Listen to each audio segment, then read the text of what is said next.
E o Bispo Eric, ele é pastor, bispo na igreja anglicana Âncora, lá em Vitória. E ele é um homem de Deus, gente. Passei a tarde com ele aprendendo muitas coisas. E é muito lindo porque é uma tradição bem diferente da nossa, mas tão linda também. E no momento que a gente estiver aqui de palco de conversa, no nosso podcast ao vivo, a gente vai poder conversar um pouquinho sobre a tradição anglicana. E eu creio que Deus vai falar muito ao seu coração, né? Ele é casado com a Léo, posso falar Léo, né? E também tem a Maria, o José e a Ana, 3 filhos. Eles estão pastoreando há 12 anos, 11 anos, é isso. E eles estão cuidando lá e eles têm feito um trabalho lindo, assim. Uma comunidade, você olha as fotos, eu sei que tem muitas coisas. A galera perguntou para mim, o pastor vai vir com as vestes clericais. Até falei, cara, você devia ter vindo com o colarinho e tal. E ele resolveu respeitar e vir normalzão aí, mas tudo bem. E é muito lindo, eu tenho certeza que você vai ser muito abençoado. Ele fala muito sobre arte, muito sobre cultura. Ele tem muito a nos abençoar e eu fui muito ministrado enquanto a gente almoçou. A gente ficou um tempão conversando, né? Até mais do que deveria, porque queria descansar, mas ele abençoou muito meu coração. Eu tenho certeza que você vai ser cheio de Deus, da presença de Deus nessa noite. Amém? Então quero receber o Bispo Eric com uma salva de palmas honrando a Jesus pela vida dele.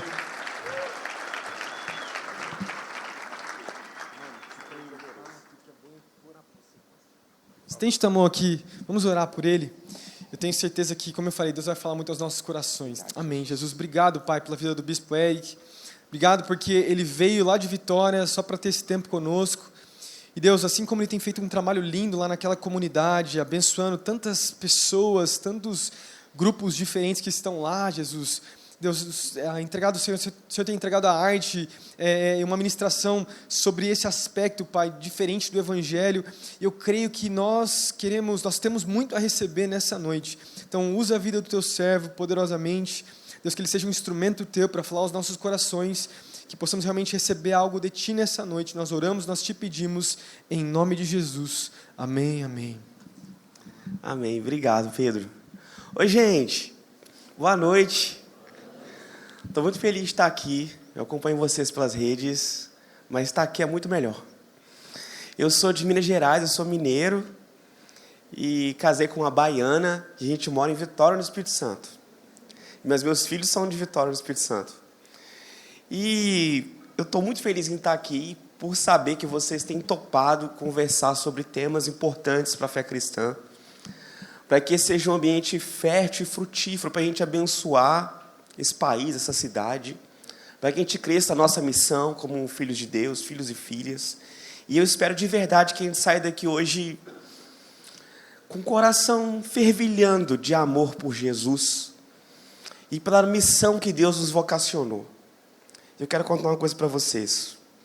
Quase todos os fins de tarde, no fim de tardezinha, porque tem a tarde e a tardezinha, eu e minha filha Maria mais velha, e agora o José nos acompanha também, e a minha filha mais nova vai também às vezes, atrapalha um pouco, mas ela vai. Nós vamos para a janela. Nós somos gente de janela lá em casa. E nós vamos fazer o que na janela? Não fazer nada. Aproveitar o céu que Deus criou, só isso. Porque o céu que Deus criou é maravilhoso. E eu também sou artista plástico. E eu pinto. E às vezes você passa muito tempo produzindo uma obra de arte. E eu fiz alguns desenhos, eu gastei muito tempo para chegar nesses desenhos. Eu fui mostrar uma vez para alguém, a pessoa olhou e falou assim, legal, e aí, como é que você está? Eu falei, não, peraí.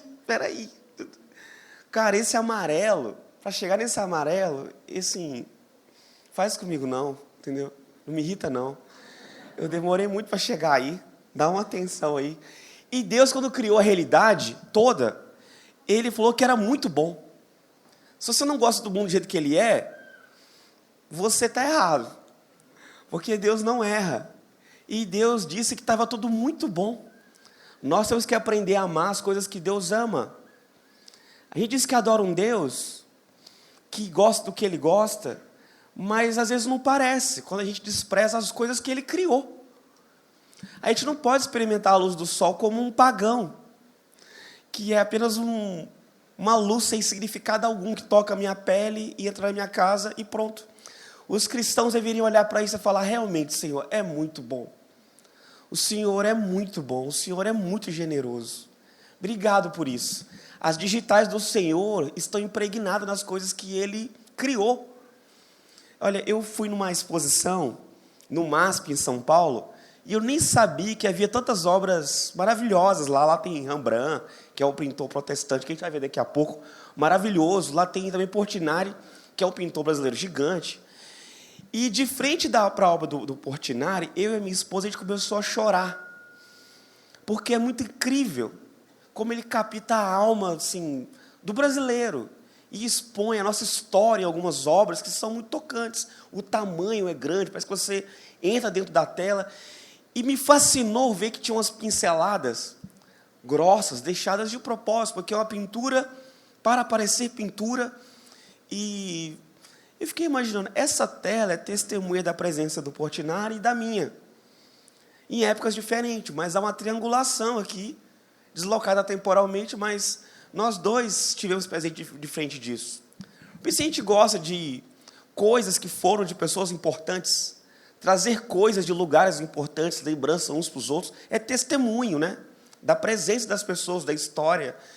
E, gente, isso acontece sempre que você vê a luz do sol. O Senhor criou isso. Tem as digitais do Deus que a gente ama lá. E Deus gastou seu tempo de Deus criando certas coisas. Então eu julgo que isso é importante. A luz é algo importantíssimo. No projeto criacional de Deus, Ele resolveu colocar esse dispositivo, que é a luz, a iluminação. E eu queria que, junto com vocês, hoje a gente pensar um pouco sobre isso, sobre luz. Tá bom? Sobre iluminação. Sobre a luz natural e não natural também.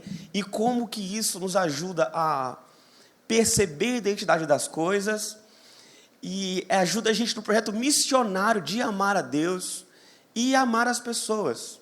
A coisa que parece tão banal, mas que não há nada de banal na luz, certo? Então eu e minha filha, a gente vai para a janela para observar isso. Essa dança gentil dos astros. E um sai, o outro chega. E o Senhor projetou essa dinâmica e o dia e a noite sabem sair para o outro chegar. E com muita beleza. Não é à toa que tem uma marcação de hora dos textos bíblicos, assim, no Novo Testamento as perícopes começam com, e começou um dia, e era noite, e era um dia, e era noite. São marcações para as ações acontecerem, você entende a quantidade de luz na cena, e o Senhor cria o dia e cria a noite. E eu e a Maria, a gente gosta muito de fazer isso, porque Deus comunica graça por meio da luz, certo? Gênesis 1:5 diz assim: e Deus chamou a luz dia, e as trevas chamou de noite, e aí foi a tarde, e a manhã, e o primeiro dia. Gênesis 1:5. É criação de Deus. A primeira coisa que Deus chama a existência é a luz. Diz que Ele chamou. A primeira coisa missionária, porque assim, ser missionário é dar atenção ao chamado de Deus para nós. A luz tem uma missão que é própria. E a nossa tarefa parece ser perceber o que a luz faz, revelando a identidade das coisas. Por que isso, gente? Olha, Deus nos chamou para sermos curadores de beleza, de prazer, de deleite. Deus cria esses dispositivos em nós.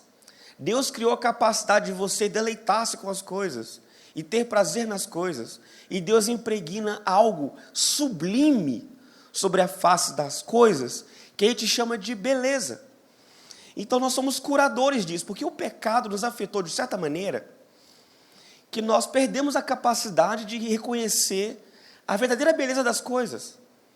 Então, parte da salvação que chega a nós é um processo de reabilitação, para descobrir que o que Deus criou é muito bom mesmo.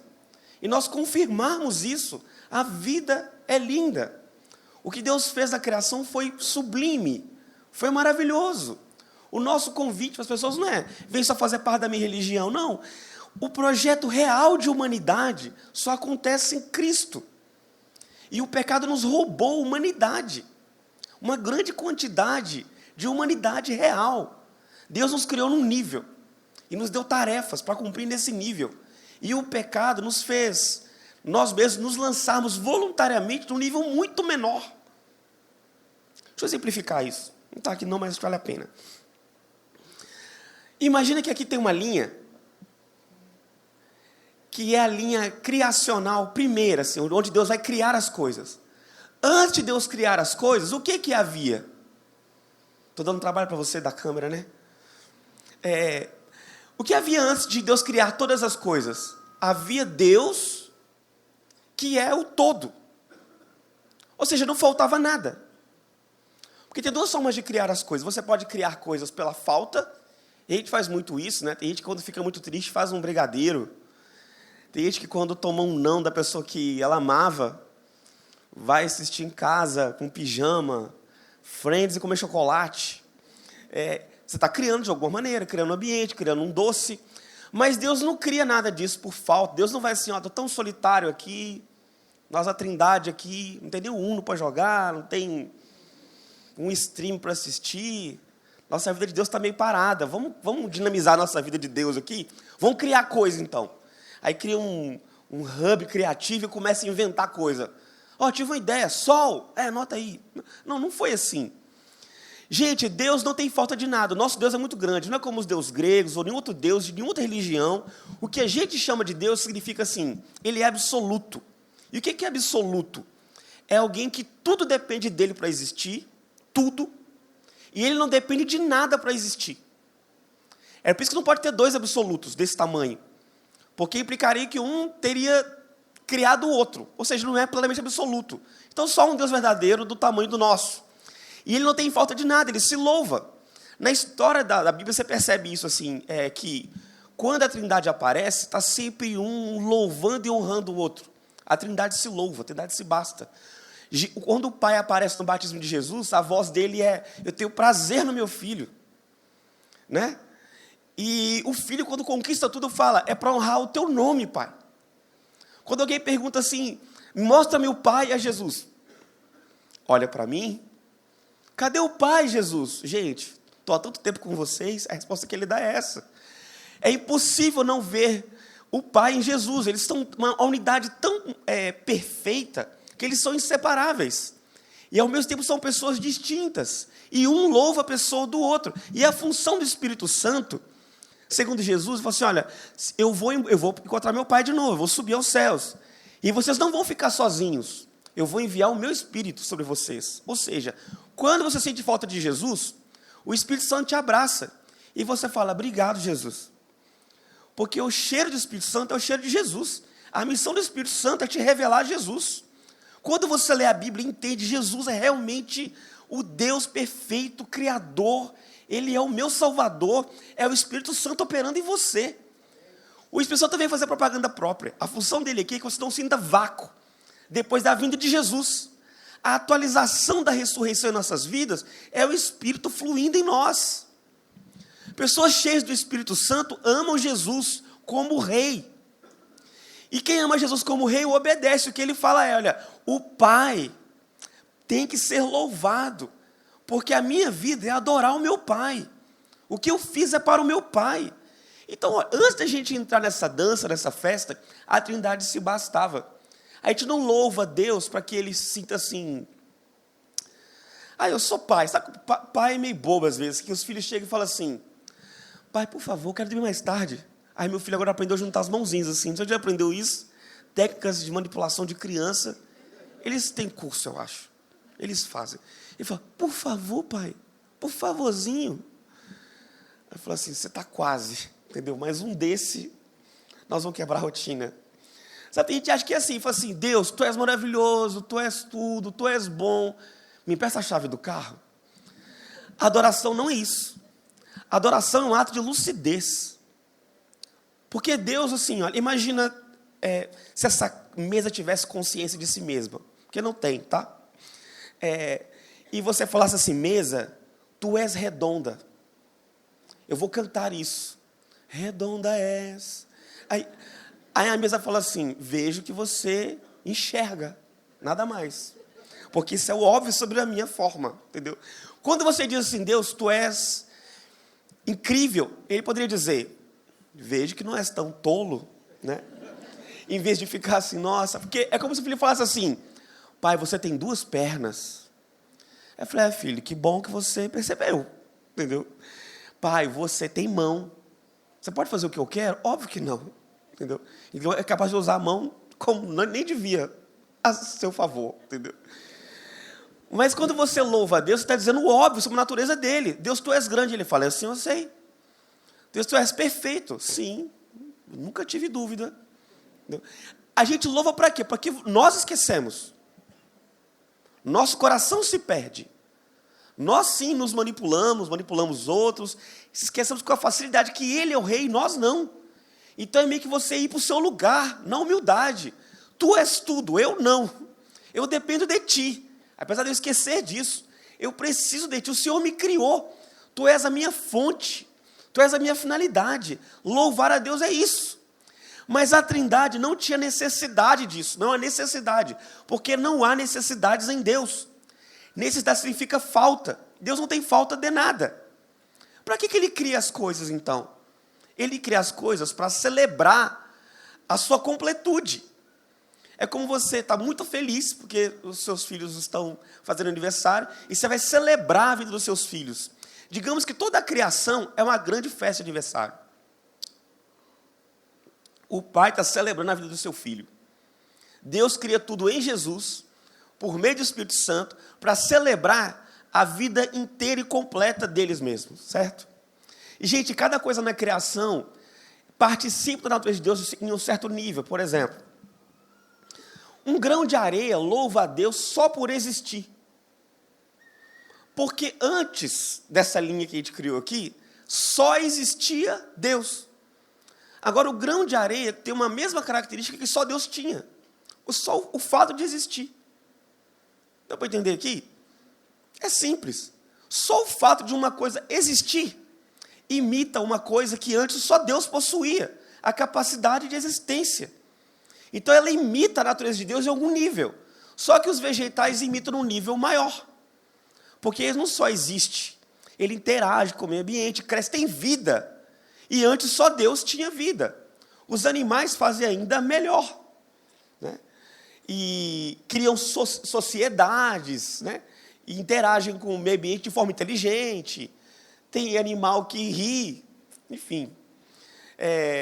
Mas os seres humanos, segundo a Bíblia, são o corolário da criação. Porque nós temos sensibilidade ética, moral. Nós louvamos e imitamos a Deus nesse nível também. Para nós existe um certo e um errado, né? Diferente dos animais, que, por exemplo, não tem moralidade. Um cachorro não tem moralidade, como nós temos. Nós temos relações uns com os outros em níveis de moralidade muito profundo. E ético também. Existe um jeito errado de lidar com o ser humano. Existe um jeito certo de lidar com os outros. E também divide em níveis. Você lida com sua mãe de uma certa maneira, com seus filhos de outra maneira, com seu vizinho de outra maneira. E é bom não confundir as coisas. Eu espero que você não trate o desconhecido como você trata sua mãe. E vice-versa, né? Então nós vamos criando padrões e mapas morais e éticos e espirituais para lidar com o mundo. Essa é a nossa função. É a nossa natureza. Nós fomos criados para isso. Nós louvamos e nós imitamos uma certa quantidade de natureza divina quando exercemos isso. Por isso a gente entra em alguns assuntos de ética e moralidade, não é porque a gente não tem o que fazer. Família, por exemplo. Não é porque a gente não tem o que fazer. Família é a natureza de Deus. Deus é uma família. E parte da nossa missão é ética e moral. Mas não só isso. Nós também temos uma tarefa intelectual, então pensar e estudar é uma tarefa também missionária. Você, quando expande seus conhecimentos, também imita a Deus, que é a fonte de todo conhecimento real. Jesus e Deus sustentam a realidade nas palmas das suas mãos. Quando você estuda qualquer coisa que seja, a materialidade de qualquer coisa, você está sendo uma criatura de Deus. E isso, no final, deve te fazer dar glórias e graças a Deus. Certo? Mas, gente, existe uma missão em nós que é a estética. Poética. Linda. Que é de perceber a beleza das coisas. Essa é uma missão.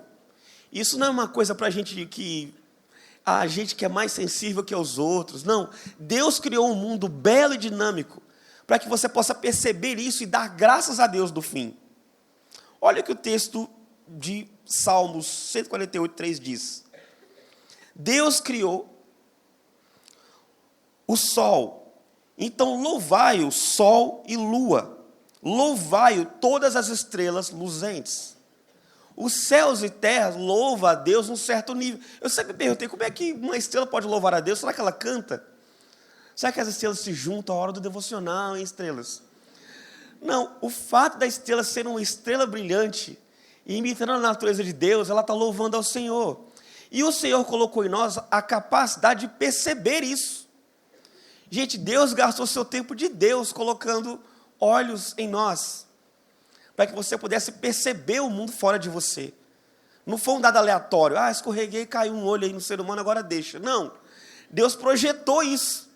E colocou em você, no seu cérebro, no seu córtex visual e tal, a capacidade de decodificar isso, criar memória a partir das imagens. Então, parte da nossa tarefa enquanto seres humanos é colher bem as imagens fora de nós e dar um sentido que glorifique a Deus nisso. Olha só, Deus criou um mundo dinâmico e existe uma cor própria para cada momento. Foi assim que Deus criou a realidade. Existe momentos que parecem uma sinfonia imagética de cores, de luzes. Lembra que Deus passeava com Adão e Eva no fim da tarde? Muito específico. Tarde é uma certa quantidade de luz, um certo horário, não é isso? Que é lindo. Os contrastes crepusculares são intensos. E é nesse horário que o Senhor passeava com Adão e Eva. Então o sol, ele colore o mundo e também revela uma certa cor contida nas coisas, de maneira intensa, gradual. Não é tudo de uma vez. O sol, ele vai se movendo devagar sobre as coisas. É teatral. Cada coisa vai entrando em cena à medida que a luz vai revelando. A luz é a única possibilidade de você descobrir a face das coisas. Deus colocou face em tudo, inclusive em nós. Mas sem iluminação, ninguém jamais conheceria a face de mais nada. Então, para que você conheça a identidade real das coisas, a forma também importa. E sem luz, nenhuma forma subsiste. A forma decai automaticamente. Se desliga todas as luzes aqui, ninguém enxerga mais nada. Certo? Você até sabe que a coisa existe, mas não saberá que face essa coisa tem. E identidade revela a face das coisas. Não é à toa que em João, quando o Evangelho de João, e João vai escrever sobre Jesus, ele diz o quê? Jesus é a luz dos homens.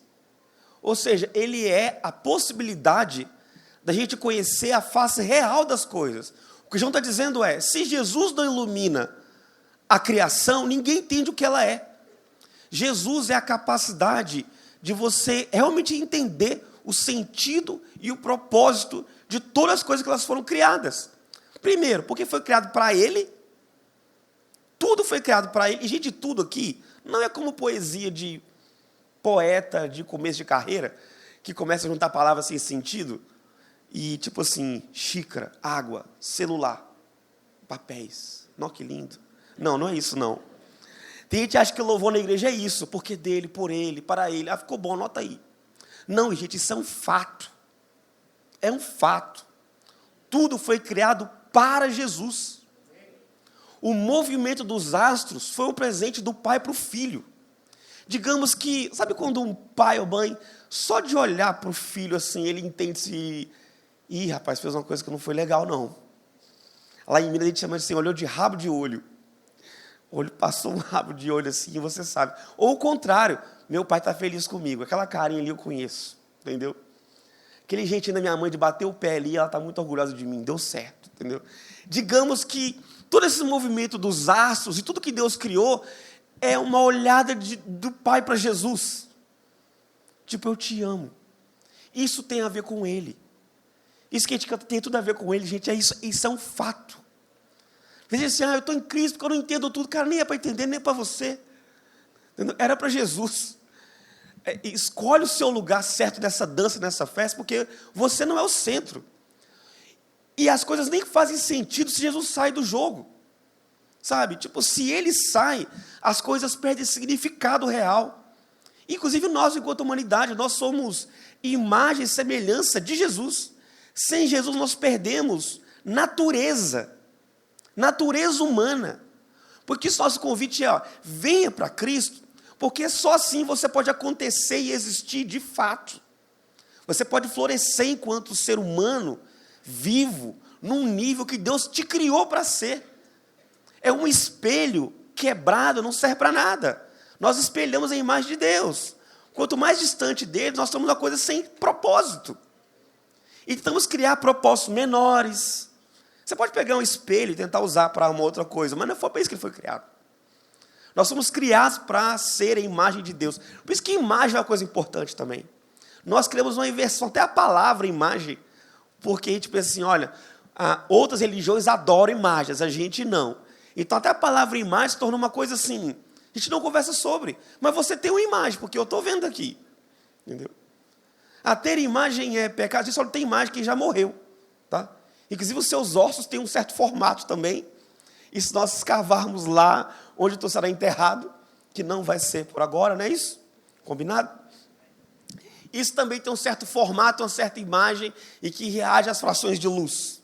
Certo, gente? É preciso que a gente pegue assim, olha, as imagens foram criadas por Deus por um propósito divino, de louvar o nome de Deus Pai. E é nossa tarefa missionária entender o que isso significa, para que a gente possa louvá-lo de forma apropriada. Gente, e quando tendes luz, credes na luz, porque vocês sois filhos da luz. João 12:36. Eu amo isso. Seria um ótimo jeito de chamarmos uns aos outros. Quem é esse povo? Os filhos da luz. Parece até um pouco meio esquisito assim, parece meio seita, né? Mas seria lindo. Os filhos da luz. Gente, a experiência do sol, ela é dramática e, assim como tudo que a Trindade cria, excessivo, exorbitante, tem um astro alucinante em chamas, atravessando nossas cabeças. É tocante, é comovente. A Terra se move, esse que é real. Mas é isso que a gente percebe a Terra agora parada. Quando a gente olha para cima, a gente vê os astros se movendo. E isso é poético. Você deveria parar, quer entender quem é Deus? Comece a olhar as coisas naturais que Deus criou. A gente vai procurando mistérios do céu. Para um pouco e olha para cima. Olha o que Deus fez. Olha para a natureza, olha para as plantas. Deus gastou tempo de Deus criando isso, é importante para Ele. Não é para você, porque nós estamos perdidos.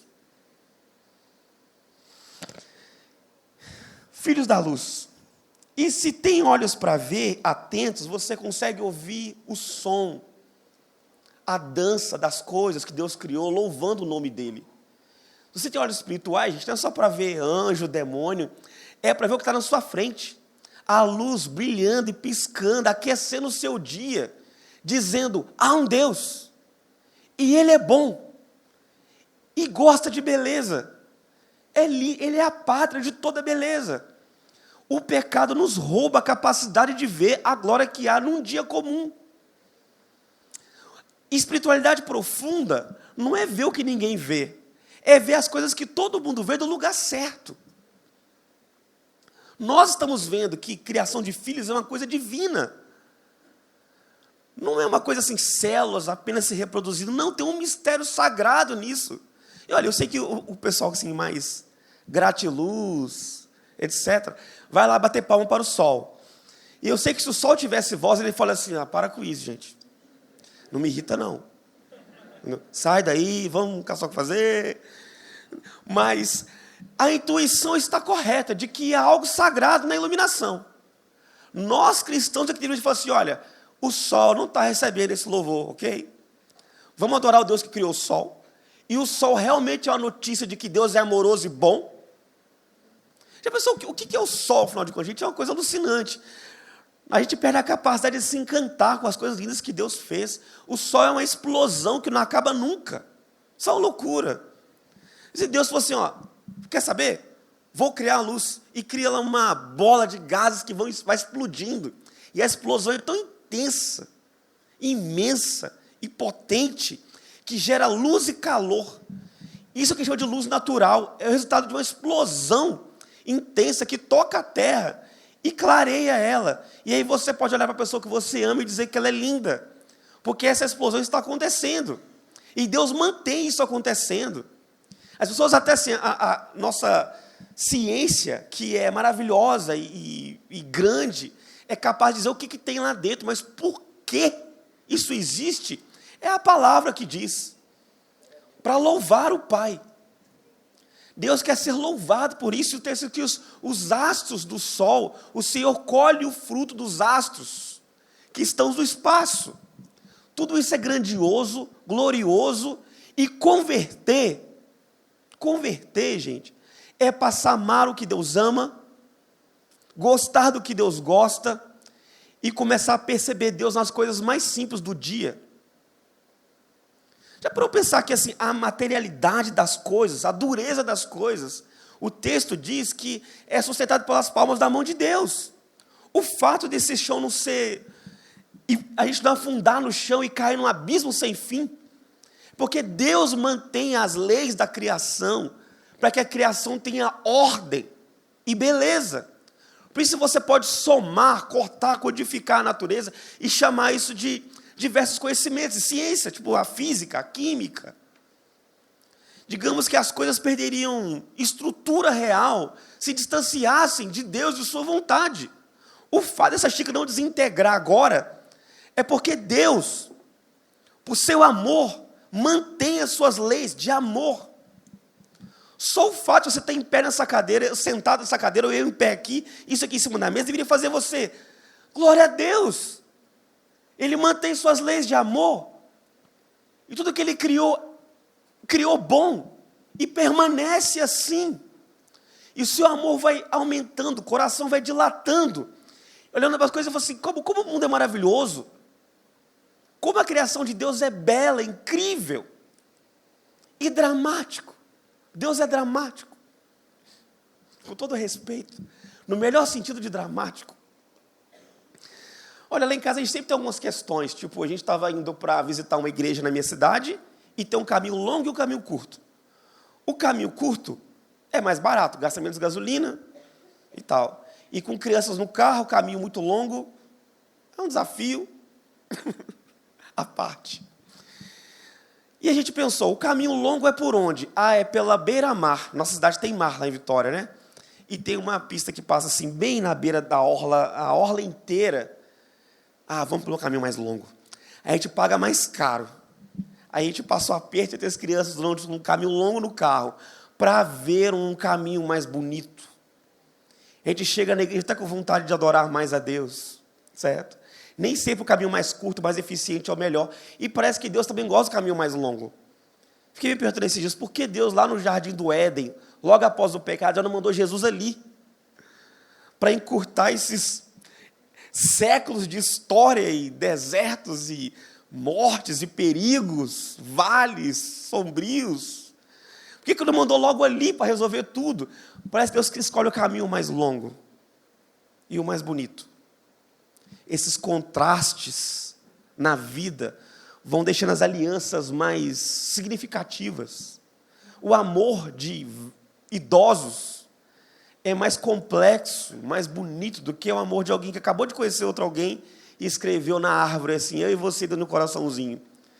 Tem dores superadas. Um dia meu avô beijou minha avó e eu me perguntei, para quê? Gente, eu estava fazendo filosofia na época, eu fiquei um semestre pensando nisso.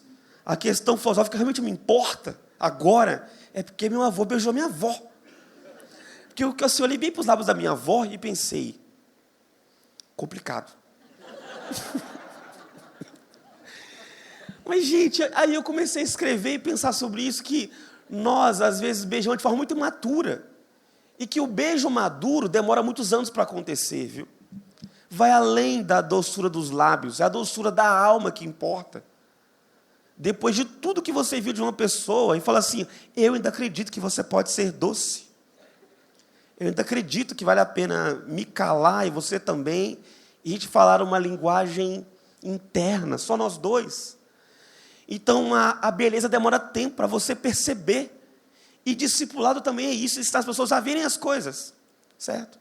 Gente,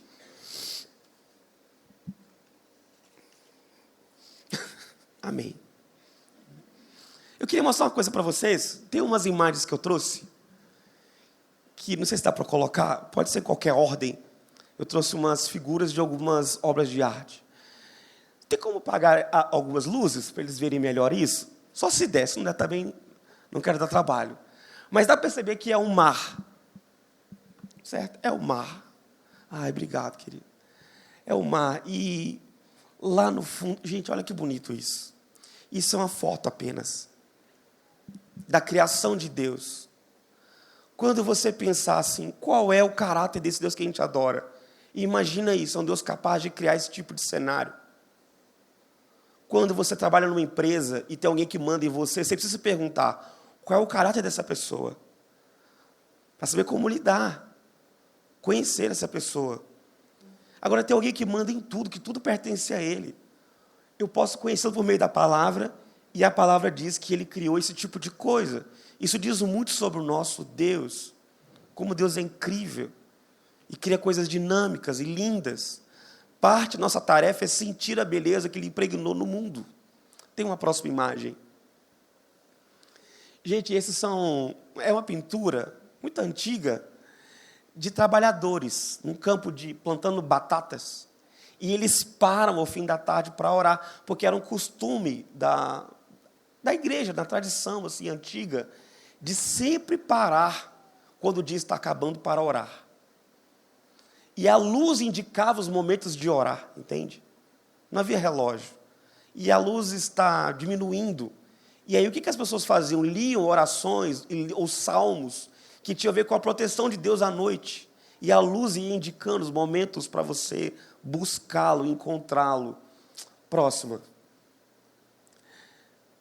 Não é maravilhoso isso, gente?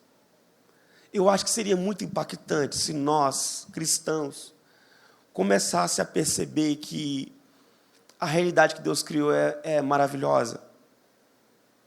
Que o fato de Deus te dar presentear com um dia novo é realmente uma dádiva, como o texto bíblico diz. Não uma metáfora sem sentido. É um presente do Senhor. A dureza da cadeira que você senta em frente a uma janela e você fala, obrigado, Senhor. Obrigado, Jesus. Obrigado pelos mais belos frutos do sol que entram pela minha casa. E a janela é uma coisa linda. Por que os seres humanos fazem janela? E tem vários motivos. E a maioria, o que eu mais gosto, pelo menos, é que a gente não quer se trancar para o mundo lá fora. Porque tem coisas lá fora que nos importam. E a luz, talvez a mais importante delas. Certo? E os pintores protestantes, logo depois assim, da Reforma, começaram a pintar coisas assim, muito simples, porque a glória de Deus habita no dia comum de cada cristão. E isso é importante perceber. Próxima imagem. Essa é uma pintura do Vermeer. O Vermeer é um pintor protestante, chamado Leiteira. E, gente, pintar nessa época era mais caro que agora. Por que pintar isso? Só se pintava coisas nobres e reis. E ele pintou uma pessoa com uma roupa de trabalhadora comum da época e ela segura singeleza. E está caindo ali um leite. E dá quase para ouvir o silêncio da cena.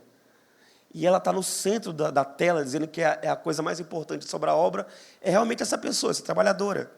Há uma glória, uma beleza nos atos cotidianos e rotineiros, em casa. E tem lá umas frutas, uns pães, e a luz da janela toca essa parte de abaixo do pescoço, né, que era um sinal de fartura, de deleite. E toda a glória que era pintada num rei, os protestantes passaram a ver em atos pequenos em casa, como o ato de tomar banho, e o encontro da água que Deus criou, e tem a ver com o projeto hidráulico de Deus, que colocou água em tudo, e dentro de nós, e no mundo. Tudo que tem vida tem um pouco de aquosidade, e isso nos toca, e o batismo também é com água, né? E fala assim, isso é maravilhoso, Deus está aqui comigo. E tudo que Deus criou não perdeu o vínculo com Ele. Nós estamos sendo reabilitados para ver a glória de Deus ininterrupta sobre a face da terra. Próxima obra. é o filho pródigo do Rembrandt, que é um pintor protestante também, e vê como a luz, ela que diz o que é importante e o que não é, né? E está ali o irmão mais velho, olhando a face dele ali meio triste, mas a mão do pai, o rosto do pai, vê que a luz vem de cima, né? O Senhor está iluminando a cena, e as mãos recaindo sobre as costas do filho pródigo, um pé descalço e sujo, roupas rasgadas, e a iluminação, hoje é chamado de luz de Rembrandt, né? O pessoal da fotografia, do vídeo, sabe disso, e era alguém que pensava assim, o meu chamado, a minha vocação é pintar, para que as pessoas possam entender melhor o amor de Deus, certo? E eu acho isso incrível, mas ali como a luz revela a identidade da cena sendo contada. Próxima. Gente, essa também, tipo assim, Jesus, ele mesmo ilumina a cena, a luz vem de Jesus ali no quadro. O rosto das pessoas é iluminado pela figura de Jesus. E no quadro e tal, o pano, né, que ele não encosta, e não dá para ver os pés ali, para onde os pés apontam também, mas como a luz é importante, né, nessa pintura. Próximo. Gente, eu vou finalizar com esse aqui, que é do Edward Hopper. É uma pintura muito famosa e norte-americana. Não sei se você consegue ver alguma coisa, mas eu vou dizer algumas coisas sobre esse quadro. Repara que a luz só há dentro do estabelecimento. Lá fora está tudo escuro. A luz que está lá fora vem de dentro do estabelecimento. É uma cidade sem luz. E não há ninguém na cidade. Há poucas pessoas dentro desse estabelecimento e ninguém conversa com ninguém, não há diálogo. E não deu para trazer aqui, mas eu vou trazer por onde os olhos apontam, com setas. Nenhum olhar se cruza. Ninguém fala com ninguém. É uma cena solitária, meio triste. E o Edward Hopper pinta isso logo depois do ataque de Pearl Harbor. E os homens estão indo para a guerra. E aquilo traumatizou os americanos, porque, imagina, foi um ataque frontal ao orgulho nacional e dava medo, porque ninguém esperava aquele ataque, poderia vir outros. E os homens indo para a guerra e alguns não voltam, né? E as cidades estão aterrorizadas. E ele pinta o silêncio sombrio que habitava na cidade naquela época. E muitos iam para fora de barco, então ele imita o formato de barco no estabelecimento, meio que aponta, é um barco indo em direção a um lugar, essa cafeteria. E ela não tem porta. Eles estão trancados dentro, porque o pessoal ficava dentro de casa, ou em alguns lugares em silêncio, e não conseguiam sair de casa com medo. Ele está pintando aqui o trauma de uma geração, de uma sociedade inteira. E a gente poderia passar aqui à noite estudando detalhes dessa obra, porque pessoas têm feito isso ao longo do tempo. Assim. Pode acender a luz novamente, obrigado. E eu acho que a nossa tarefa é como isso aqui. Ó. Nós somos sal e luz do mundo. Nossa tarefa é iluminar. Iluminar. Não só dizer, faça isso ou não faça aquilo. Iluminar o casamento. Para que alguém veja a beleza. Iluminar a amizade.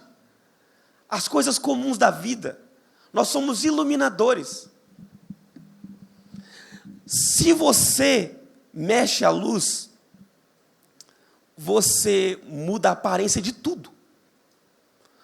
Numa sala em casa, você vai lembrar de mim quando eu estiver em casa sozinho. Eu pensei que uma parede tem um tom de branco, outra tem um outro tom, o teto tem outro tom, e é a mesma tinta que pintou tudo. Mas a luz entra e ela vai dizendo gradualmente, vibrando as coisas de forma diferente. Então, iluminar as coisas é dizer o que as coisas são, como elas são e como elas devem ser percebidas. E essa é uma tarefa missionária da qual Deus nos vocacionou. Sabe que eu estava dizendo hoje para o Pedro que a tradição da igreja dividiu os salmos entre salmos solares e salmos noturnos. Porque alguns salmos não fazem sentido de dia, porque eles falam do medo da noite, E é uma oração pedir a Deus proteção para os perigos da noite. E você vai orar isso de dia? Senhor, me protege desse perigo, desse escuro, meio-dia. Não faz sentido. Então, e tem salmos que são muito solares. Então é preciso que você descubra, inclusive, a forma de orar a Deus em cada hora do dia. Porque a luz importa. Só por isso. Nós devemos pensar a iluminação de tudo, de forma cristã. Não como se fosse um dado sem sentido, porque Deus criou isso para que a gente pudesse descobri-lo. E a gente também ajudar a descobrir outras coisas, para que Ele possa ser amado e louvado. Amém? É isso, gente. Eu chamei esse encontro nosso hoje de hoje aqui de amor de fogo e luz. Senhor Jesus Cristo, obrigado por Tua imensidão e por Tua grandiosa beleza. Nos ajuda, Pai querido, a interpretar o mundo e a estrutura do mundo que o Senhor criou e perceber a bondade que o Senhor falou que tinha lá nas coisas que o Senhor criou. E perceber que o nosso cotidiano está cercado de demonstrações ininterruptas de graça e amor. Nos ajuda, nos reabilita, para ouvir a Tua voz e perceber Tua presença, a Tua chuva de graça pressionando a realidade como um todo, para que a gente possa ser condizente com toda a Tua graça, beleza e amor despejada sobre as coisas, Deus. Nos ajuda a ser curadores, Pai, de beleza, da Tua presença, de prazer e deleite, Deus, a parte das coisas que o Senhor criou.